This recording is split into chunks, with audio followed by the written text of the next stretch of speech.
Hello and welcome to Blockchain Gaming World with me, John Jordan. So we're back with the main PC version of Blocklords. I've been doing a lot of videos about Blocklords Dynasty, the browser version, but this is the PC version. So let's see what's going on here. Looking like quite a lot of builders at rest. This is my sort of the sort of starting area, the main sort of farm.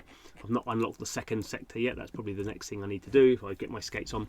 But at the moment, there's sort of you're sort of basically keeping your these squads active. So this one here hasn't got any energy, so I need to tell him to go and get some food to get some stamina.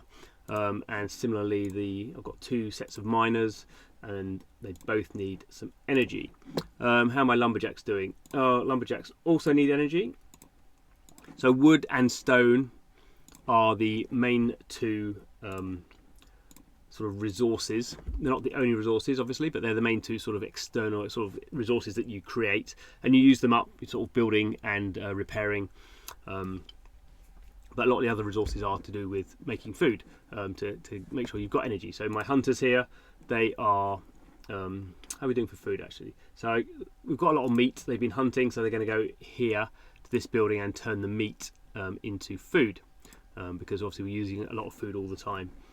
As we reset the energy. So I've got two farming fields here. The farmers have planted, so now they need to reap.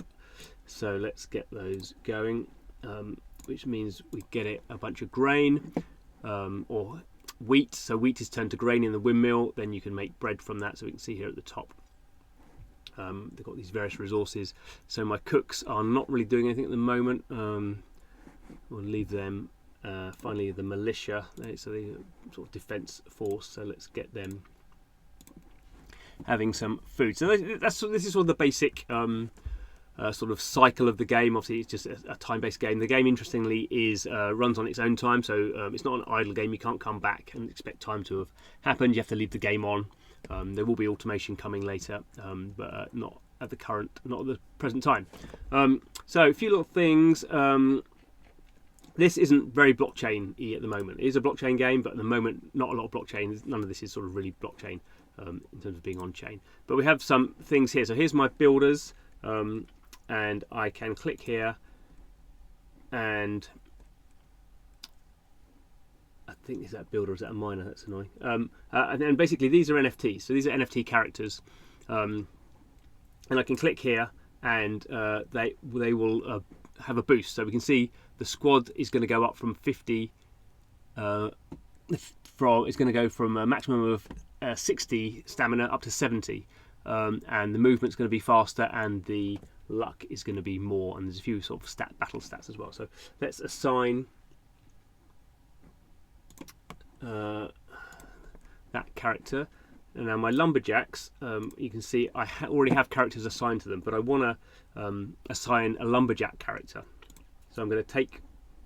Okay, so I have to halt the command. Yes. So I'm going to dismiss this NFT character, and I've just gone and bought a actual lumberjack. So I'm going to assign that lumberjack to my lumberjack squad, and then I want to continue giving them stamina. So there we go. So there's a few things you can do. I don't know what other ones have I got. So all these, you have different squads. You don't have to have the sort of the right NFT character on the right squad, but it sort of works out best, I think, if you do that. So here's a cook. I haven't got any cooks, so let's put this one on. And that one actually is a farmer. So I know this is okay.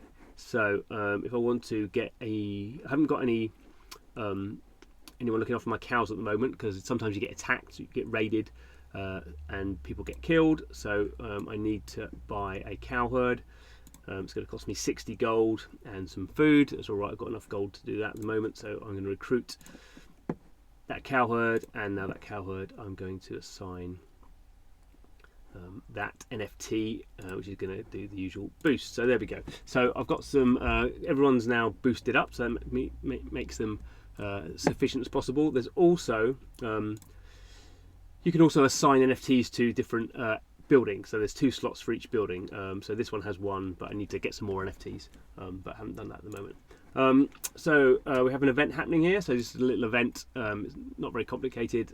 Basically, these just cycle through. So I won't worry too much about this. You basically multiple choice, and it sort of, you get more resources or fewer resources depending on the event. Some of these are showing red. So if I click here, I can see some of these need to be repaired, but not too bad at the moment. So I'm going to leave that for the time being. So everyone's working away. We can see here some red. These are some enemies. So I can zoom right in here. So these are when you get attacked by either human enemies or animals, and they can do damage to your buildings and kill your squad. But everything seems to be working okay at the moment. So what else is going on? I mean, what I've just showed you there is the basic sort of flow of the game. There's a battle pass. So only 3 days left. I've not done a very good job on the battle pass, has to be said. $10 for the battle pass, and I've not even got hardly any of the way through it. So yeah, so there's 20,000 points, and what am I on? Not even. Oh, embarrassing. Anyway, so daily missions. I have done a few daily missions today, but nothing else here. But I've done a few of these missions. So this is sort of the connection between Blocklords, the PC game, and Blocklords Dynasty, the browser game. So I've imported 60 heroes now, so I'm going to get a bit of XP for that. And I've sent 35 fallen heroes into this game as well. So so I'm going to get a bit of XP there. That's not really going to help me very much. I need to get to 1,500 in order to unlock these 2. Probably will do that, but probably won't get a lot further further down here, I'm afraid, which is annoying. But there we go. Also looking at the connection to Blocklords Dynasty here. So this is my house in the Blocklords Dynasty game. I'm level 7. Doesn't really do anything at the moment. Renown. This is the in-game sort of resource, not on-chain, but it's just the in-game sort of currency. The Blocklords Dynasty. So that's showing what I've got there, and I can actually generate extra of that through this mausoleum. So I've been buying loads of dead heroes. So you can see these are the jesters. So they're very they're the weakest sort of NFT character. They only give you 5 a day, but I'm getting 320 renown a day. You can have a maximum of 50 of these for my level 7. So I've got one legacy hero there, sort of more expensive. I get 100 from her, but these ones are just so cheap. They're sort of 10 cents, whereas the other ones maybe $10. So anyway, so that's just a way of generating a bit more renown. There's a sort of some other stuff going on here, which I'm not going to get. I don't think so. This is the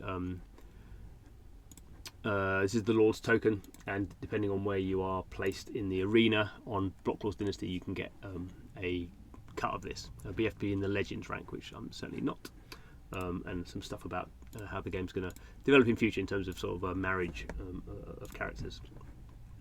The other thing to look at is I can go here to the world map, and when you start off the game, you choose a region. So I happen to be in this region here. This is the king of that region, Benjamin Razor, and I can go to the marketplace, and all the resources that I'm farming, I can trade them. Can't necessarily trade everything every day. I can only sell bread today. I can't buy bread, but I could.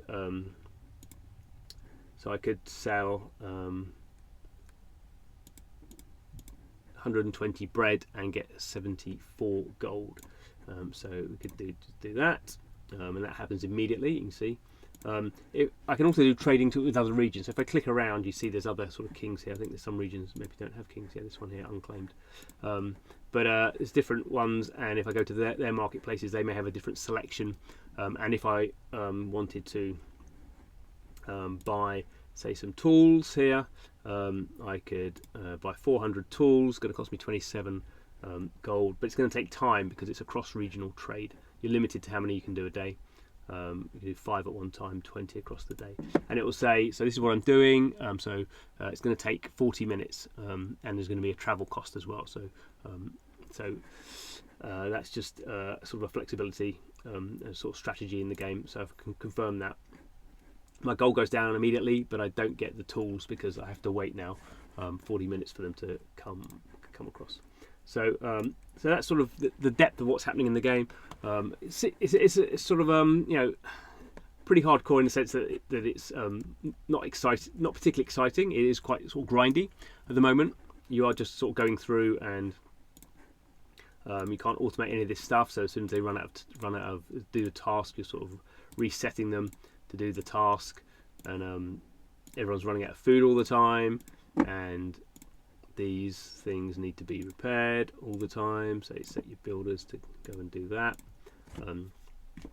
So from that point of view, yeah, very grindy.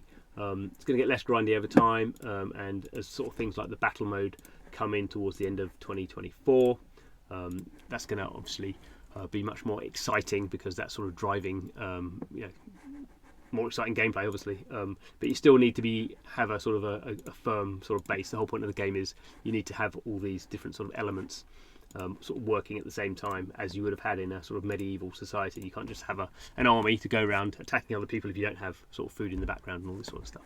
So that's, I think, what they're sort of trying to get the